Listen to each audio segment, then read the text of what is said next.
He's Dr. Doom, but with a blue cape and in the future. That's right, we're talking about Doom 2099. Hi, I'm Nando, and in this series, I take a character from Marvel Comics. I talk about their backstory, their power set, their personality, and I give you some reading recommendations. And Doom 2099, or as he would like to be called, Doom, is an interesting character. Even though Marvel has many alternate universes and realities that we check on for a little bit, Marvel set quite a few comics in 2099. It's most known for being the home of Spider-Man 2099, Miguel O'Hara, who a lot of people were introduced to in Across the Spider-Verse. But, and I did not know this before I started researching the video, besides Miguel O'Hara, Doom 2099 might be the second most important person in that universe. I'll say these 2099 comics, they were released in the early 90s, and they feel very 90s, even though they are set 100 years in the future. And this shouldn't surprise anybody. I'll say reading recommendation 1 is Doom 2099 Volume 1 Issue 1. It's written by John Francis Moore with art by Pat Broderick, Christine Scheele, and John Costanza. And here we learn the story of Doom 2099. And basically, this character is Dr. Doom.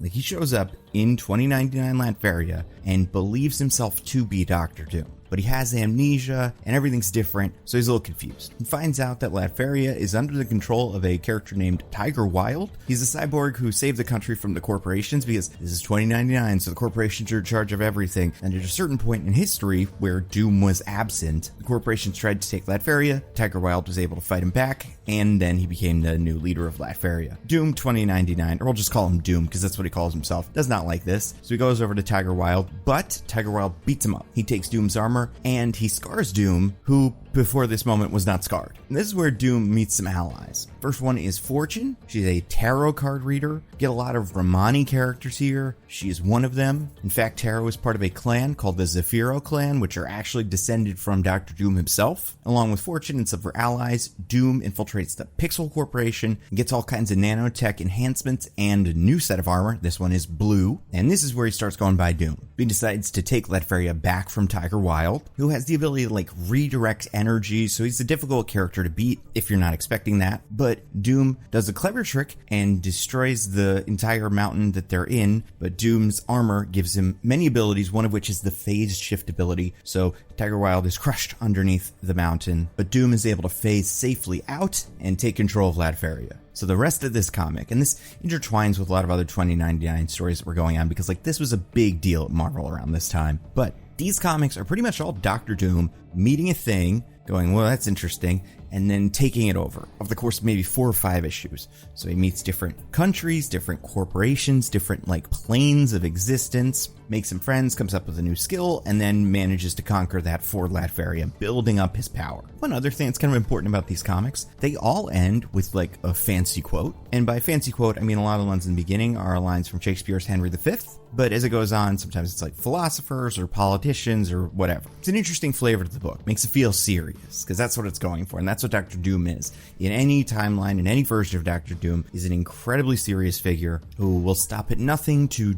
take over because he believes he's the only person that can be in charge of the world, and Latveria specifically, if he wants to maintain peace. I will say my favorite arc in this series comes after Doom takes over Latveria, and this is the Cyberspace arc. So this starts with Doom 2099 issue 5, and I will say that is reading recommendation number 2. It is written by John Francis Moore with art by Pat Broderick, John Nyberg, Christy Scheele, and John Costanza. And in this story, the villainous Pixel Corporation finds a cyberspace virus guy named Fever. And because, Dr. Doom broke into the Pixel Corporation and got his enhancements from them, they're we gotta do something about this guy. And they're right to be worried. Any corporation or human being or nation that challenges Dr. Doom is eventually gonna run up against his wrath. But they get this thing called Fever. Fever is this cyberspace demon. And what happens is Dr. Doom enters cyberspace with the help of his friend, and another one of Dr. Doom's allies is this guy named Wire. His whole deal is he can, and in a very 90s way, net glide, which is how he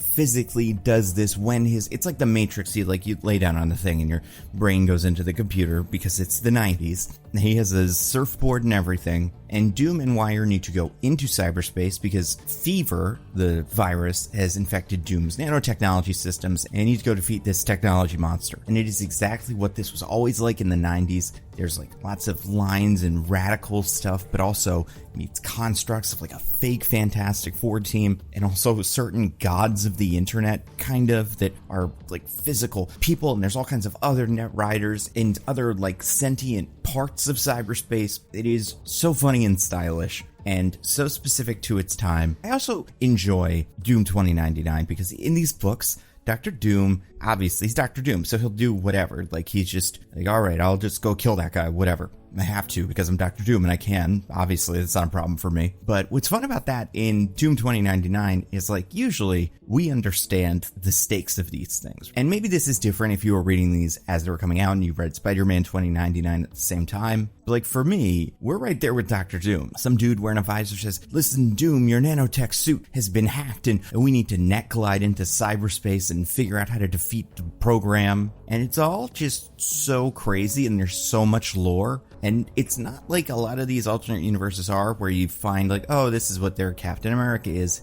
and this is what their Iron Man is. And like, I mean, there are a lot of analogs where it's like, oh, that's this character's grandson. But a lot of these characters who we're meeting here are just, they're completely their own thing. And it makes them feel very silly, but also if they feel very genuine in a way that is fun. And eventually, like every Doom 2099 book, Doom ends up taking control. He beats Fever. He like gets the entire internet basically and becomes all knowledge for a second, although that like destroys his brain. So Wire's able to save him. After this, Doom takes over a bunch of things, like goes finds different corporations, different countries. We deal with some Wakandans, we deal with some Asgardians. But I will say, besides just having adventures and meeting different characters, easily the most important thing Doom is going to do in 2099 is around like Doom 2099 in issue 25. Doom starts this plan where governments are being destabilized and lots of dominoes are falling. Nobody fully knows what's going on, but he's behind it, and it's Doom. So people go like, why are you doing this? And he'll say like, don't ask me, I'm Doom, trust me. And either you trust him or he throws you to a volcano or something. But we will learn by Doom 2099 issue 29, which will be reading recommendation number 3, that Doom's plan is he wants to take over the government of the United States of America, become the president, and he does. Destabilizing this other country was going to make America weaker and give Doom an opportunity to attack. And Doom fully takes over. There are comics coming out these days. There's a Symbiote Spider-Man 2099 comic that came out earlier this year where Doom is still the president. But Doom has his black cabinet. These are all his friends that are going to work with him, including, this is who he's working with, Wire's back, Fortune's back, character named Nakamura, who is a Wakandan in charge of a group called the Panther's Rage, and he calls himself the god of violence, and he's going to be in charge of all the war. Character named Indigo Ishin, and she is one of the net riders. Morphine Summers, I'm not positive if he's supposed to be an actual descendant of Scott Summers. He doesn't spell his last name the same way, so that's probably a pretty good sign that he's not, but he does know of the X-Men, and he is a mutant who ages everything he touches very quickly, so touches a chair, turns to dust, and he is Doom's leader of humanity. Then lastly, we get a new character called Sharp Blue, who's in charge of strategy, I think, or something like that. But it is another example of a superhero comic with either like a supervillain or an anti-hero doing a coup, taking over the United States. Same kind of thing happened in The Authority, which is interesting because this issue, Doom 2099, issue 29, was written by The Authority's creator, although not the writer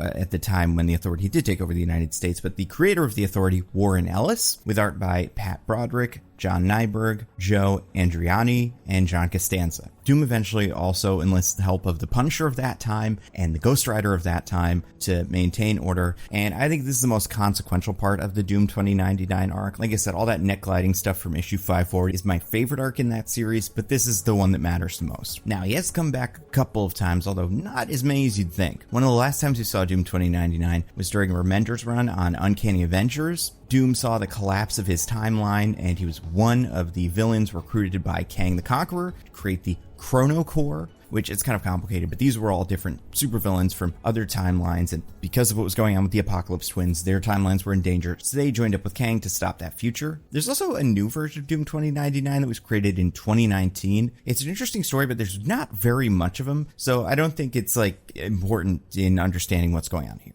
We're talking about Doom 2099 this week because he is being introduced into 3 games, kind of. One, he has a skin you could buy in Fortnite, potentially a big character in Fortnite too, because Doom was a big character in the previous season of Fortnite. But the main 2 we're talking about, Doom 2099 is being added into the collectible card game Marvel Snap and the hero shooter Marvel Rivals.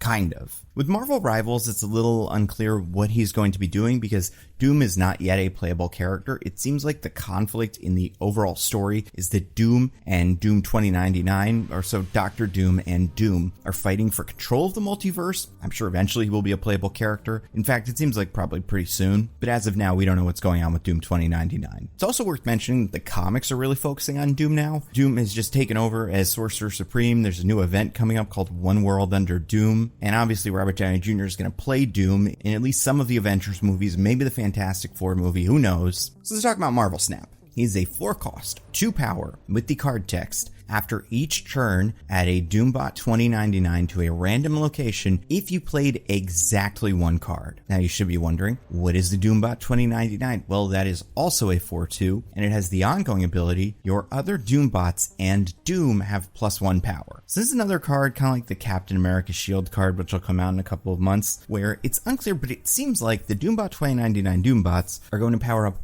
not just other Doombot 2099s and Doom 2099, but also regular Dr. Doom and regular Doombots, which is interesting because it seems like in the Marvel Rivals game, they're going to be at odds against each other. These characters do not work well together, but they have a very strong synergy in Marvel Snap. It's funny because Doom 2099 does not have a ton of allies outside of the 2099 books, and it doesn't have anything to do with Spider-Man 2099. Like, there's no synergy there. But this makes sense. Doom 2099 is nanotechnology, which makes him slightly more capable than regular Doom. So while he maybe is not as powerful, his Doombots are more powerful. I will say, Doom 2099, at least as far as I've read, unless this is something I missed, not a humongous Doombot guy. Like, Dr. Doom uses a lot of Doombots because he's in charge, and like that's just constantly what he's doing.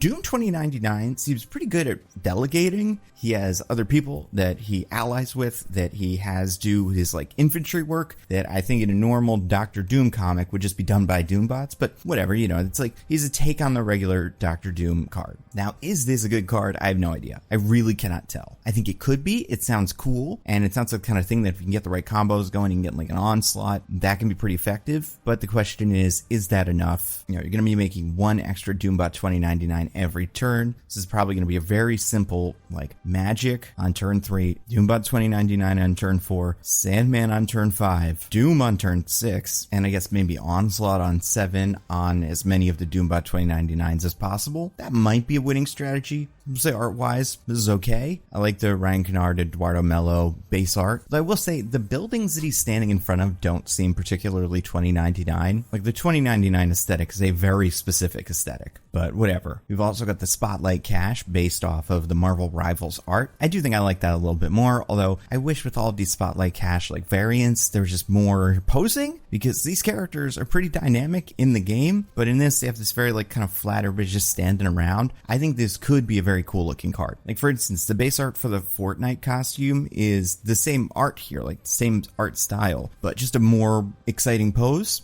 But easily the coolest variant here is the one by Max Fumara, which was one of the covers of the reboot of Doom 2099, which is a single issue written by Chip Zdarsky, and this wasn't even the main cover art, but this art was created for this series. It seems like Doom 2099 is going to drop with Dakin and Meek. Neither are cards I think are incredible. They're, you know, okay. So next week we got Bruce Banner. We're going to do something a little different. But before that, we got to talk about this video's incredible sponsor, Nebula. You know Nebula. It is a subscription streaming service that I and a bunch of YouTubers helped to create. It focuses on giving the creators more power to make the cool stuff that you guys already like and giving you guys a better experience for watching it. That means all my videos go up ad-free.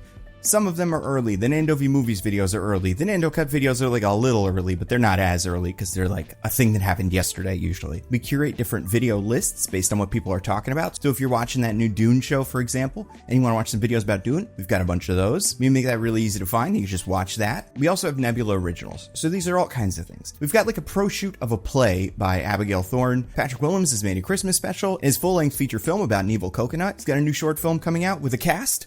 full of actors like Zach Cherry, who fans of this channel, I mean, you know him from so many things. Perhaps he has been in Severance, you love Severance, Fallout, but I mean, realistically, a good portion of you know him as the guy who tells Spider-Man to do a flip, or the guy who was taping the Shang-Chi fight. But either way, he is in this, and that is something you can only watch on Nebula. Tom Nichols just made a documentary about gerontocracy, about how boomers have changed the world in government, and is it good, or is it even really a thing? A subject that has only gotten more relevant since this documentary came out. We have so many other cool things I think you guys are going to love. You'll find out about them soon. And I always say, a year of Nebula is a steal in $5 a month or $60 a year. But if you use the code TheNandoCut at checkout, you can get a year of Nebula for $36. It's a great deal. Check it out. Go to go.nebula.tv/TheNandoCut. Use the code TheNandoCut at checkout. I guarantee you'll find something cool you're going to like. That's all I got. Stay safe. I'll see you next time.